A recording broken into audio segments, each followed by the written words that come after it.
La décision est tombée, les hôpitaux passent en phase 2A sur tout le territoire. Cela veut donc dire que 60% des lits en soins intensifs sont consacrés aux patients atteints du Covid. Natacha Mann, vous êtes avec nous en direct.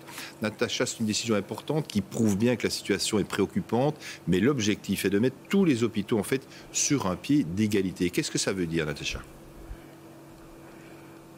Eh bien, François, regardez, ici en province de Liège, une province qu'on sait déjà très saturée, la majorité des hôpitaux étaient en fait déjà passés en phase 2A de manière officieuse depuis hier, voire depuis plusieurs jours, alors que dans d'autres provinces, peut-être moins touchées, par exemple du côté de Leuven, on était toujours en phase 1A et on allait seulement passer dès lundi en phase 1B. Ici, on remet donc tout le monde sur le même niveau avec cette phase 2A, une phase, vous l'avez dit, qui va permettre d'augmenter le nombre de lits aux soins intensifs pour les patients Covid. Ils vont passer de 50% à 60%. Il y aura également une augmentation en ce qui concerne les lits dits banalisés, c'est-à-dire hors soins intensifs, toujours pour les patients Covid. Alors, ces mesures, elles vont être permises parce qu'il va y avoir une suppression de tout ce qui est hospitalisation, opération non urgente. C'est ce qui est noté dans la note qu'a envoyé le fédéral aux différents hôpitaux. Les hôpitaux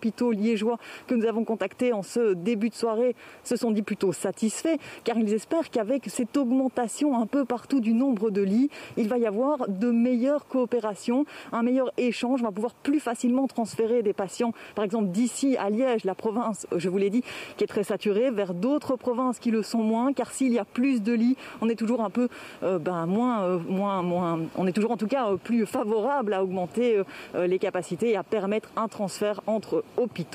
Précisons que cette phase, elle rentre en application dès le 2 novembre.